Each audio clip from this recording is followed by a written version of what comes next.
रंग जाओ मेरे यार, रज़ी रंग में रंग जाओ मेरे यार, रज़ी रंग में रंग जाओ मेरे यार, रज़ी रंग में रंग जाओ मेरे यार। मजे की बात मैं यहाँ पर एक और अर्ज करके अपनी तकरीर को, अपनी बात को इख्तिताम तक ले जाता हूँ, इख्तिताम करता हूँ, खत्म करता हूँ। अभी थोड़ी देर पहले 2 नंबर में सलीम भाई के यहाँ सोनू बाबू ने मुझे बताया, हाफिज जुनैद साहब आज के जमाने में भी ऐसे पाक पाए जाते हैं, शुक्र अल्हम्दुलिल्लाह। मुझे बताया, कहा हुजूर हमारी कोई बहन नहीं है, मेरी कोई अपनी सगी बहन नहीं है, बड़ी आरज़ू थी मेरी, बड़ी ख्वाहिश थी मेरी कि अल्लाह तबारक व तआला हमारे घर में भी बेटी अता कर दे। बहन तो ना आ सकी, मगर हुजूर सैयदों का सदका रब ने यूं अता किया बेटी की शक्ल में, जिसके अकीके की महफिल में हम और आप बैठे हुए हैं। सुभान अल्लाह। इसी बच्ची की बात हो रही है। सोनू बाबू मुझसे कह रहे थे, तारीख के औराक से उछल उछल कर एक रिवायत मेरे हाशिए पर आने लगी। अगर इजाजत हो तो सुना दूं मैं जी, करम। अगर वक्त आपके पास है, 2 बजे तक का मुझे पता चला कि जलसे की परमिशन है। अभी गुलाम नूर मुजस्सम साहब भरपूर अपने इंशाअल्लाह तबारक व तआला मखसूस लहजे में आपको सुनाएंगे। अगर आप सुनना चाहते हैं तो कह दीजिए सुभान अल्लाह। मेरे आका की बारगाह में हाफिज अब्दुल्ला साहब एक सहाबी है जिनका नाम हजरत साअसा इब्ने नाजिया रज़ियल्लाहु ताला अन्हु है। हुजूर की बारगाह में ज़ानुए अदब तय किए हुए बारगाह मुस्तफ़ा में हाजिर हैं और हुजूर के दस्ते मुबारक पर ईमान ले आते हैं। ईमान ले आए, मुसलमान हो गए। सरकार की बारगाह में हजरत साअसा इब्ने नाजिया रज़ियल्लाहु ताला अन्हु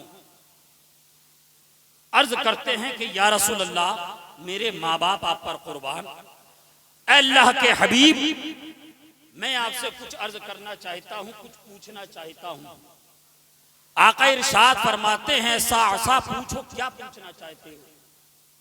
हजरत साअसा फरमाते हैं, या रसूल अल्लाह, जो हमने ज़माने जाहिलियत में नेकियां करी, ज़माने जाहिलियत में, हालत कुफ्र में, एक बात याद रखिएगा, ज़माने जाहिलियत उस पुरफितन दौर को, उस तारीख दौर को कहा जाता है जब हमारे और आपके प्यारे आका इस खाकदाने गीती पे तशरीफ नहीं लाए। कुफ्र की दलदल में ये कायनात डूबी हुई थी, शिर्क की भट्टी में ये कायनात तप रही थी, जल रही थी, बुत परस्ती में ये कायनात घिरी हुई थी। एक खुदाए वहदहू ला शरीक को छोड़कर न जाने कितने माबूदाने बातिलों के आगे अपनी पेशानियों को खम कर रही थी, इंसानियत सिसक रही थी। उस दौर को ज़माने जाहिलियत कहा जाता है। मेरे आका के तशरीफ लाने के बाद उस ज़माने जाहिलियत का खात्मा हुआ, ज़माने जाहिलियत का खात्मा हुआ। आका रहमतो नूर बनकर इस खाकदाने गीती पे तशरीफ लाए। अब आका की बारगाह में हजरत साअसा रज़ियल्लाहु ताला अन्हु क्या अर्ज करते हैं, या रसूल अल्लाह सल्लल्लाहु ताला अलैहि वसल्लम, ज़माने जाहिलियत में जो हमने नेकियां की हैं, जो हमने नेक काम किए हैं, ऐ प्यारे आका, क्या उसकी जज़ा अल्लाह तबारक व तआला हमें अता फरमाएगा? आका इरशाद फरमाते हैं, ऐ मेरे गुलाम, ऐ मेरे आशिक, ऐ मेरे चाहने वाले, ऐ खुदाए वहदहू ला शरीक की रबूबियत और उसकी वहदानियत को मानने वाले, मेरी नबूवत का इकरार करने वाले, जरा मुझे बता तो सही कि वो नेकियां कौन सी थी, वो नेकियां क्या थी? हजरत साअसा रज़ियल्लाहु ताला अन्हु फरमाते हैं, मुसलमानों गौर से सुनना, और मैं फिर अजीजम सोनू बाबू को मुबारकबाद दे रहा हूं कि उन्होंने इस लगन और इस मोहब्बत के साथ इस महफिल का इनेकाद किया है। उनके लिए ढेरों मुबारकबादें हैं, बिशारतें हैं। बारगाह मुस्तफ़ा में सहाबी से पूछा आका ने, वो कौन सी नेकियां हैं? हजरत सासा फरमाते हैं, या रसूल अल्लाह सल्लल्लाहु ताला अलैहि वसल्लम, मेरे पास 3 ऊंट थे। कितने? 3 ऊंट थे। या रसूल अल्लाह, मेरे 2 ऊंट चरते चरते न जाने किधर चले गए। 2 ऊंट मेरे न जाने चरते चरते किधर चले गए। मैंने ऊंटों को तलाशा, वादी में भी देखा, आबादी में भी देखा, मगर मेरे ऊंट नजर ना आए। मैं अपने तीसरे ऊंट को लेकर उन दोनों ऊंटों की तलाश में निकला, अपने घर से चला। थोड़ी दूर गया था, बियाबान को क्रॉस किया था। जब मैंने वादी को क्रॉस किया था, मैंने देखा एक छोटा सा मुख्तसर सा एक कबीला आबाद है, उसके किनारे एक ज़ईफ बैठा हुआ है, उसके करीब मेरी वो दोनों ऊँटनियां चर रही हैं। दोनों मेरी ऊँटनियां चर रही हैं। मैंने उससे ज़ईफ से जाकर कहा, उस बुजुर्ग से जाकर कहा, ए बुजुर्ग, ये दोनों ऊँटनियां मेरी हैं, ये तुम्हारे पास कहाँ से आई? वो बुजुर्ग कहते हैं, मैं यहाँ बैठा था, ये दोनों यहाँ चरती हुई आई हैं, यहाँ मेरे सामने चर रही हैं। अगर तुम कहते हो कि ये मेरी ऊँटनियां हैं तो तुम इनको अपने साथ लेकर चले जाओ। हजरत सासा फरमाते हैं, मैं उसके पास जाकर बैठा, थोड़ी देर सुस्ताने की गरज से, मगर वो इतना शफीक था, उसने मेरे लिए पानी पेश किया, मुझे पीने के लिए पानी दिया, और सिर्फ पानी नहीं दिया बल्कि अपनी जेब से चंद खजूरें निकाल कर मेरे आगे रख दी। मैं खजूरें तनावुल करने लगा, खजूरों को खाने लगा, उस पानी को पिया। इतने में एक बच्चे के रोने की आवाज मेरे कानों से टकराती है, मेरी समातों से टकराती है। वो जो ज़ईफ, वो जो इंसान वहां बैठा हुआ था, वो जो एक बुजुर्ग वहां बैठा हुआ था, अधेड़ उम्र का जवान जो बैठा हुआ था, वो एकदम आंखें चौड़ी करके आवाज लगाकर अपने घर वालों को मुखातब होकर कहता है, ऐ मेरे घर वालों, जरा मुझे ये इत्तला दो, जरा ये मुझे खबर दो कि मेरे आंगन में बेटी आई है या मेरे घर बेटा पैदा हुआ है। हजरत सासा फरमाते हैं, मैंने बड़ी गौर से उसकी तरफ को देखा। ये ज़ईफ आदमी, ये मुअम्मर आदमी, ये बुजुर्ग आदमी, ये अधेड़ उम्र का इंसान, ये अपने घर वालों से मुखातब होकर ये क्यों कह रहा है? मैंने उससे मुखातब होकर कहा, ऐ इंसान, जरा ये तो बताओ, तुमने अपने घर वालों से ये किस लिए पूछा कि घर में बेटी आई है या बेटा पैदा हुआ है? वो बुजुर्ग कहता है, अधेड़ उम्र का इंसान कहता है, ऐ आने वाले इंसान सुनो, ऐ सासा सुनो, मैं इसलिए पूछ रहा हूँ, अगर मेरे घर में बेटा पैदा हुआ मैं मिठाई बांटूंगा। अगर मेरे घर में बेटा पैदा हुआ मैं मिठाइयां तकसीम करूंगा, लोगों को मुबारकबाद दूंगा, अपने कबीले में जश्न मनाऊंगा, खुशियां मनाऊंगा। हजरत सासा फरमाते हैं, और अगर बेटी पैदा हुई, अगर बेटी पैदा हुई, तो वो अधेड़ उम्र का इंसान कहता, अगर बेटी पैदा हुई तो मैं उसको जमीन में जिंदा दफन कर दूंगा, जमीन में जिंदा दफन कर दूंगा, इसलिए कि कल को कोई मेरा दामाद बनकर आए, कोई मेरे घर का दामाद बने, मुझे ये गवारा नहीं है। इसलिए कि ये मेरे लिए बाइसे तहकीर है, ये मेरे लिए बेइज्जती का बाइस होगा, इसलिए मैं बेटी को जिंदा दफन कर दूंगा। जनाब सासा फरमाते हैं कि जब उसने ये कहा तो मेरे सर से लेकर पांव तक एक करंट दौड़ गया, मेरे सर से लेकर पांव तक एक करंट दौड़ गया। मैं हैरत से उस अधेड़ उम्र के इंसान के चेहरे को तकने लगा।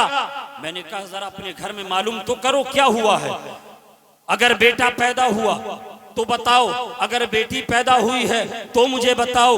घर में आवाज लगाकर उस बुजुर्ग ने, अधेड़ उम्र के इंसान ने पूछा, अंदर से आवाज आई, बेटी पैदा हुई है। हजरत सासा फरमाते हैं, अब मैं उस अधेड़ उम्र के इंसान से मुखातब होकर कहने लगा, अब पता तू क्या करेगा। उनका फरमाना था, वो ये सोच रहे थे शायद ये जज्बाती होकर मुझसे ये कह रहा है कि मैं बेटी को दफन कर दूंगा, मगर बेटी की खुशी, बेटी की खबर सुनकर शायद ये अपने इस इरादे से मुलतवी कर ले, अपने इरादे को छोड़ दे। वो फरमाते हैं कि जब मैंने उसकी तरफ मुखातब होकर कहा, उसने कहा कि मैं जरूर इसको जमीन में दफन करूंगा, इसलिए कि बेटी हमारे घर में होगी, हमारा दामाद आएगा, ये हमारे लिए, हमारे कबीले के लिए बेइज्जती का बाइस बनेगी, ये हमारे लिए रुसवाइयों का बाइस बनेगी, इसीलिए मैं आज ही इसको दफन कर दूंगा। हजरत सासा फरमाते हैं, अब मेरे अंदर एक अजीब सी कैफियत पैदा हो गई।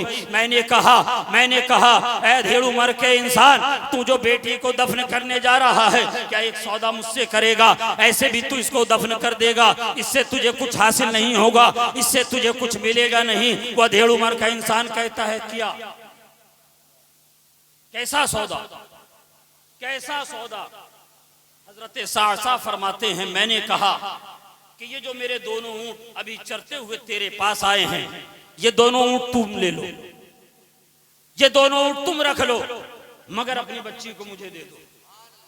तुम्हारी बेटी को, कहिए सुभान अल्लाह, तुम्हारी बेटी को मैं पालूं, मैं परवरिश करूंगा। जब उसने देखा कि हजरत सासा जो हैं बिल्कुल लेने के इरादे से हैं, तो उसने मौका गनीमत जान कर कहा, ऐ सासा, 2 ऊंटों का सौदा बहुत कम है। हजरत सासा फरमाते हैं फिर क्या चाहते हो? कहा जिस ऊंट पर तुम बैठकर आए हो ये भी मुझे चाहिए। हजरत सासा फरमाते हैं या रसूलल्लाह सल्लल्लाहु अलैहि वसल्लम, मैंने उससे कहा कि अपने किसी अजीज को, अपने किसी गुलाम को मेरे साथ भेजो, वो मुझे घर पहुंचा दे, उसके बाद ये ऊंट भी लेकर आ जाए। हजरत सासा फरमाते हैं या रसूलल्लाह सल्लल्लाहु ताला अलैहि वसल्लम, मैंने उस बच्ची को लिया, नौमौलूद बच्ची को लिया, जब इस चंद लम्हा पहले इस दुनिया में आई है, मैंने लेकर उसको अपने सीने से लगाया है, अपनी आगोश में लिया है, और सीने से लगाकर मैं ऊंट पे सवार होके अपने घर आ गया। वो तीसरा ऊंट मैंने दे दिया। अब उस बच्ची को मैंने अपनी कनीज को दे दिया, उससे कहा तू इसकी देखभाल कर, इसकी परवरिश कर। हजरत सासा फरमाते हैं चंद दिनों के अंदर या रसूल अल्लाह मेरे दिल की कैफियत बदल गई, ए आका मेरी हालत बदल गई। अब मैं इस तलाश और जुस्तजू में रहने लगा किस कबीले के अंदर बच्चियों को जिंदा दफन किया जाता है। बोलिए सुभान अल्लाह। किस खानदान के अंदर बच्चियों को जिंदा दरगोर किया जाता है। अब मैं ऊंट लेकर निकल पड़ता, गांव गांव घूमता, बस्ती बस्ती घूमता, करिया करिया घूमता, कबीले कबीले जाता, और जहां मुझे पता चल जाता इस घर के अंदर बच्ची पैदा हुई है, ये लोग बच्ची को दफन करना चाहते हैं, ये बच्ची को दफन करने का इरादा रखते हैं, बरबारगाह मुस्तफा में हजरत सासा फरमाते हैं या रसूल अल्लाह, मैं वो ऊंट पेश कर देता और बच्ची को लेकर चला आता, 3 ऊंट दे देता और बच्ची को लेकर आ जाता। 3 ऊंट देने लगा, बच्चियों को लाता रहा या रसूल अल्लाह, हत्ता कि आज की तारीख में मेरी हवेली के अंदर, मेरे घर के अंदर 360। सुभान अल्लाह, सुभान अल्लाह, मचल के बोलिए सुभान अल्लाह। सुभान अल्लाह। बेटियों का चेहरा देख के जिनके चेहरे मुरझा जाते हैं, आका फरमाते हैं जो बेटियों की खबर सुनकर जिनके चेहरे मुरझा जाएं, समझ लो चेहरा मुनाफिक का है, वो मोमिन का चेहरा नहीं है। मोमिन का चेहरा तो बेटी की पैदाइश पे खिल उठता है। बोलिए सुभान अल्लाह। वाह वाह वाह। आका की बारगाह में हजरत सासा फरमाते हैं या रसूल अल्लाह, 360 बच्चियां, आज वो बच्चियां मेरे आंगन में खेलती हैं। या रसूल अल्लाह, जब मैं घर जाता हूँ कोई बच्ची मेरे बालों से खेलती है, कोई मेरी पीठ पे चढ़ जाती है, कोई मेरी दाढ़ी के बालों से खेलती है, कोई मेरे साथ मचलने लगती है, कोई मेरे बाजुओं से लिपट जाती है। या रसूल अल्लाह, मैं दुनिया भर की थकान और दुनिया भर की टेंशन लेके घर आता हूँ, मगर जब बेटियों के चेहरे को देखता हूँ, खिलखिलाते हुए बच्चियों के चेहरे को देखता हूँ, या रसूल अल्लाह मेरी सारी थकन काफूर हो जाती है। या रसूल अल्लाह, मैं खुशी में उन बच्चियों के साथ खेलता हूँ। ऐ आका, क्या रब तबारक ताला मुझे इन बच्चियों की परवरिश पे भी नेकियां देगा जो मैंने ज़माने जाहिलियत में की हैं, जो नेक काम मैंने किए हैं। आका करीम सल्लल्लाहु ताला अलैहि वसल्लम इरशाद फरमाते हैं, मुअर्रिखीन रिवायत करते हैं, तारीख निगार बयान करते हैं, सहाबा किराम रिवायत करते हैं, जब हजरत सासा रदियल्लाहु ताला अन्हु आका करीम की बारगाह में ये वाकया सुना रहे थे, आका करीम सल्लल्लाहु अलैहि वसल्लम के चेहरे पर एक रंग आता, एक चला जाता, एक आता चला जाता, एक कैफियत आती चली जाती, चश्माने मुकद्दस से आंसुओं की लड़ियां निकल रही हैं। आका करीम खड़े होते हैं, वो आके हाथों को ले जाते हैं और हजरत सासा की पेशानी को पकड़ के अपने नूरानी लबों को, सुभान अल्लाह, अपने नूरानी लबों को हजरत सासा की पेशानी पे रख के चूमते हैं और इरशाद फरमाते हैं, सासा ये उन्हीं बच्चियों की परवरिश का ये रब तबारक व तआला को तेरा ये अमल इतना पसंद आया है कि रब तबारक व तआला ने तुझे आगोश इस्लाम में पनाह दे दी। इस्लाम की आगोश में करके तुम्हारे गुनाह मांगे तुम्हारी पनाह, करके तुम्हारे गुनाह मांगे तुम्हारी पनाह। अरे तुम कहो दामन में आ, तुम पे करोड़ों दुरूद, तुम कहो दामन में आ, तुम पे करोड़ों दुरूद। ऐ मुसलमानों, रसूल पाक सल्लल्लाहु ताला अलैहि वसल्लम के गुलामों और दीवानों, जब घरों में बेटियां पैदा हो चेहरे पर मुस्कुराहट लेकर आओ, खुशियां मनाओ। और सिर्फ खुशियां नहीं मनाओ बल्कि उनकी अच्छे से परवरिश करो, उनकी अच्छी तालीम और तरबियत करो, तुम उन बच्चियों की अच्छे से देखभाल करो। इसलिए कि आका करीम सल्लल्लाहु ताला अलैहि वसल्लम ने इरशाद फरमाया है, जिसने 4 बच्चियों की परवरिश करी वो जन्नत में जाएगा। एक गुलाम अर्ज करते हैं या रसूलल्लाह जिनके पास 3 हो, आका इरशाद फरमाते हैं वो भी जन्नत में जाएगा। एक गुलाम खड़े होकर अर्ज करते हैं या रसूलल्लाह जिनके पास 2 बेटियां हो, आका इरशाद फरमाते हैं जिन्होंने उनके अच्छे से परवरिश करी, उनकी अच्छे से तालीम और तरबियत करी, वो भी जन्नत में जाएगा। एक गुलाम खड़े होकर अर्ज करते हैं या रसूलल्लाह जिसके पास 1 बेटी हो, आका इरशाद फरमाते हैं वो भी जन्नत में जाएगा। एक गुलाम खड़े होते हैं दस्त बस्ता अर्ज करते हैं या रसूलल्लाह सल्लल्लाहु अलैहि वसल्लम हमारे माँ बाप आप पर कुर्बान, ऐ पैगंबर आजम, ऐ मुखबिर सादिक सल्लल्लाहु अलैहि वसल्लम जिसके आंगन में बेटी ना हो वो क्या करेगा? अल्लाह तबारक व तआला क्या उसको जन्नत अता फरमाएगा?